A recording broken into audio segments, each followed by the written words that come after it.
I got so much motherfucking design on right now. Break it down, bring it back, make it clap. I got 3 old thoughts, new block, where that day. Bitches on my line, and you know they come straight. Hold up, what it not, 45, scope it cash like whoa. How you fucking with these hoes up? Assalamualaikum warahmatullahi wabarakatuh. Salam sejahtera untuk kita semua.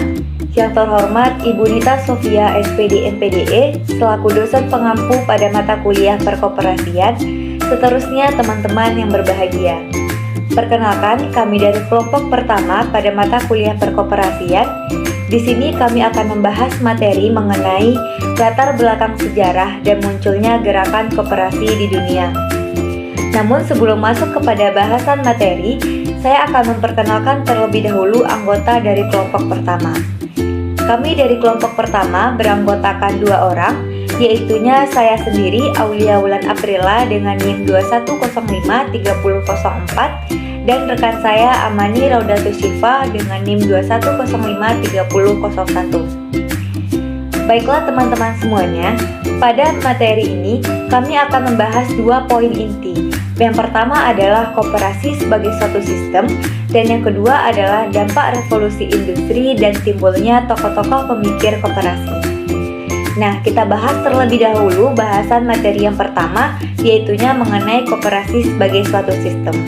Koperasi sebenarnya sudah ada dan berkembang pertama kali di negara Inggris pada abad ke-18, lebih tepatnya pada tahun 1844. Namun, inspirasi mengenai koperasi ini sebenarnya sudah ada pada abad ke-18 setelah revolusi industri dan penerapan sistem ekonomi kapitalis. Koperasi ini pertama kali digunakan oleh kaum yang ekonominya lemah, lebih tepatnya buruh yang memiliki pendapatan yang rendah akibat dari penekanan dari perusahaan yang menyebabkan ekonominya melemah. Nah, koperasi mereka gunakan untuk mengatasi persoalan dan juga memenuhi kebutuhan hidupnya. Nah, kemudian setelah berkembang, koperasi ini mulai menyebar ke Eropa daratan, Amerika, Asia, bahkan Indonesia. Namun, koperasi ini sebenarnya sudah masuk ke Indonesia sejak abad ke-19, lebih tepatnya pada tahun 1896. Namun, hari yang ditetapkan sebagai hari koperasi adalah pada tanggal 12 Juli 1947 pada Kongres 1 di Tasikmalaya. Nah, sebagai suatu sistem sendiri, koperasi ini dapat membantu masyarakat dalam mengatasi permasalahan-permasalahan ekonomi dan memenuhi kebutuhan hidupnya. Oleh karena itu, kita akan membahas mengenai perkoperasian sebagai suatu sistem. Teman-teman semuanya, masalah manusia yang sebenarnya adalah bagaimana cara ia mampu memenuhi kebutuhan hidupnya yang tak terbatas dengan sumber-sumber ekonomi yang terbatas. Sudah banyak sekali cara yang telah dilakukan untuk memecahkan permasalahan ekonomi tersebut. Nah, menurut R.L. Helbroner, terdapat 3 cara yang dapat dilakukan oleh masyarakat untuk mengatasi permasalahan-permasalahan ekonomi yang mereka hadapi, atau yang dikenal dengan type of economy. Tipe of ekonomi yang pertama adalah mengorganisir masyarakat ini menurut tradisi. Nah, pada sistem yang pertama ini, pada umumnya pada sistem ini terdapat keluarga-keluarga yang menghasilkan sendiri barang-barang yang mereka butuhkan. Namun, produktivitas masyarakat pada sistem ini masih sangat rendah dengan cara penanganan produksi dan distribusinya yang masih statis dan berpikir rasionalnya yang belum berkembang pada sistem ini. Nah, yang kedua adalah dalam ekonomi yang dikelola secara komando. Helbroner mengatakan bahwa pada umumnya masyarakat dalam mengatasi permasalahan-permasalahan dan tantangan-tantangan ekonominya menggunakan cara otoriter. Contohnya adalah pada kehidupan masyarakat dan juga kegiatan pembangunan piramida-piramida di Mesir kuno yang menggunakan cambuk-cambuk otoriter. Nah, tipe of ekonomi yang terakhir adalah pada sistem pasar. Nah, pada sistem pasar ini, masyarakat menyerahkan seluruh masalah-masalah dan tantangan-tantangan ekonominya kepada pasar. Nah, yang menjadi daya tarik pada sistem ini adalah keuntungan-keuntungan, bukan lagi dorongan, tradisi, ataupun cambuk.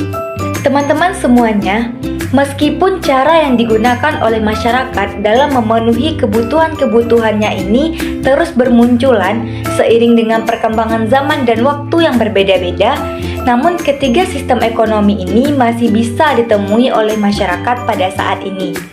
Nah, pada sistem pasar terdapat 3 metode pentingnya, yaitu tanah, tenaga kerja, dan juga modal. Ketiga komponen ini lahir dari masyarakat, terkhususnya adalah petani kecil dan juga buruh. Nah, kekuatan-kekuatan besar itulah yang nantinya membuat pasar ini terus berjalan dan menghancurkan kakangan-kakangan adat istiadat dan juga tradisi, begitu juga dengan kakangan-kakangan otoriter. Nah, berdasarkan perkembangan zaman tersebut, dapat kita lihat bahwasannya usaha manusia ini tidak lagi bisa menggunakan adat istiadat, tradisi, ataupun perintah. Namun, dapat kita lakukan menggunakan tindakan-tindakan dari orang yang memiliki tujuan dan keuntungan yang sama dalam lingkungan pasar yang terikat. Nah, sistem ini disebut dengan kapitalisme, di mana keuntungannya ini menjadi ide dasarnya. Lahirnya kapitalisme tidak dapat dipisahkan dari revolusi industri yang terjadi di Inggris pada abad ke-18, di mana pada abad ke-18 ini membawa banyak sekali penderitaan bagi kehidupan kaum buruh di Inggris. Nah, pada era sistem kapitalisme inilah yang menginspirasi untuk membentuk sebuah koperasi beserta gerakannya, dan merupakan cara yang digunakan oleh masyarakat golongan lemah, khususnya bagi kaum buruh untuk memecahkan masalah ekonomi yang mereka hadapi. Dan dalam perkembangannya kemudian menjadi suatu sistem sendiri dalam kehidupan ekonomi masyarakat. Nah, di dalam sistem ini, untuk memenuhi kebutuhan hidup dan juga memecahkan permasalahan-permasalahan ekonomi yang mereka hadapi, kegiatan masyarakat diatur oleh asas-asas yang telah mereka ciptakan, yang dikenal dengan asas Rochdale. Asas Rochdale ini kemudian dilakukan perkembangan yang selalu mengalami perubahan-perubahan dan juga penyempurnaan-penyempurnaan yang menjadi lebih baik. Baiklah, untuk penyampaian materi selanjutnya akan dilanjutkan oleh rekan saya Amani Raudatus Syifa. Kepada Amani, disilakan. Terima kasih saya ucapkan kepada moderator. Materi selanjutnya yaitu dampak revolusi industri dan timbulnya tokoh-tokoh pemikir koperasi. Revolusi industri yang terjadi di Inggris pada abad ke-18 mempunyai sumbangan besar bagi lahirnya kapitalisme. Revolusi industri ini merupakan revolusi yang kedua bagi Inggris. Revolusi yang pertama yaitu revolusi agraria pada tahun 1700 sampai 1846. Yang mana di semua desa di Inggris setiap tahunnya diadakan penukaran tanah serta pembagian tanah, sehingga cocok tanam mengalami kemajuan yang pesat. Namun, hak penyewa yang kecil yang memiliki ladang kecil untuk mendirikan sebuah perusahaan pertanian akan dibeli dengan uang, dan uang tersebut akan cepat habis. Inilah menjadi sumber kemiskinan yang besar bagi petani-petani di Inggris. Beberapa pendapat masyarakat terhadap akibat dari revolusi industri. Yang pertama yaitu bagi kehidupan buruh. Banyak yang dirugikan, seperti adanya perbedaan lapisan antara pengusaha pabrik yang kaya dengan buruh pabrik yang miskin. Selanjutnya, pekerjaan buruh pabrik menjadi lebih berat. Selanjutnya, penggunaan mesin-mesin berarti akan mengurangi kebutuhan akan tenaga kerja. Dan yang terakhir yaitu harga mesin yang sangat mahal, hanya para kapitalis yang dapat membelinya. Pendapat yang kedua, yaitu era revolusi industri menjadi masa yang gelap bagi kaum buruh. Revolusi industri tidak hanya sekedar menghancurkan tatanan yang lama, tetapi juga membentuk acuan dasar baru dengan menciptakan iklim persaingan dalam dunia usaha. Pendapat yang ketiga yaitu dari kacamata gerakan koperasi dunia. Revolusi industri tersebut merupakan suatu hikmah karena dari revolusi ini telah lahir inspirasi bagi lahirnya gerakan koperasi yang dicetus oleh Robert Owen pada tahun 1830 yang merupakan seorang sosialis utopis yang memunculkan gerakannya di kota Rochdale pada tahun 1844. Pendapat yang terakhir, yaitu revolusi industri telah melahirkan dua sistem pemikiran, yaitu ilmu pengetahuan ekonomi atau economic science dan antitesisnya sosialisme.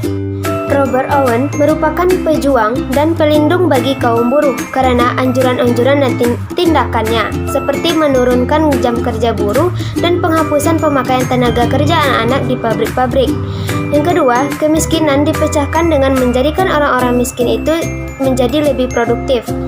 Selanjutnya, yaitu menganjurkan dibentuknya Village of Cooperation atau desa gotong royong. Namun, kurang mendapat sambutan dari masyarakat karena lingkungannya yang sudah menganut aliran laissez-faire yang dianggap menjadi ancaman yang berbahaya. Bersama-sama dengan David Ricardo, ia berhasil mengumpulkan dana sebesar 96.000 pound sterling untuk membangun sebuah Village of Cooperation di Amerika. Namun, hal ini mengalami kegagalan dan kemudian ia memutuskan untuk kembali ke Inggris. Kemudian, Robert Owen mendirikan suatu Equitable Labor Exchange yang diharapkan buruh-buruh dapat menjual barang-barang yang dihasilkan dan nilai dari barang tersebut dihitung berdasarkan jumlah jam kerja yang diperlukan untuk menghasilkan sesuatu barang. Ini menciptakan suatu standar ukuran baru atas nilai suatu barang yang disebut dengan labor notes. Meskipun Robert Owen telah mengalami kegagalan-kegagalan dalam mengembangkan cita-cita Village of Cooperation dan juga dalam usaha menciptakan labor notes, tetapi masyarakat telah menilai bahwa Robert Owen telah berhasil menciptakan iklim kerjasama atau cooperation di kalangan masyarakat sebagai pengganti dari iklim persaingan atau competition yang merupakan iklim yang mendominasi di era revolusi industri tersebut. Sekian penyampaian materi dari saya kembalikan kepada moderator. Baiklah teman-teman semuanya, sekianlah presentasi dari kelompok kami, semoga dapat bermanfaat untuk kita semua. Terima kasih atas segala perhatian dan mohon maaf atas segala kesalahan. Assalamualaikum warahmatullahi wabarakatuh. I ain't fucking with these hoes.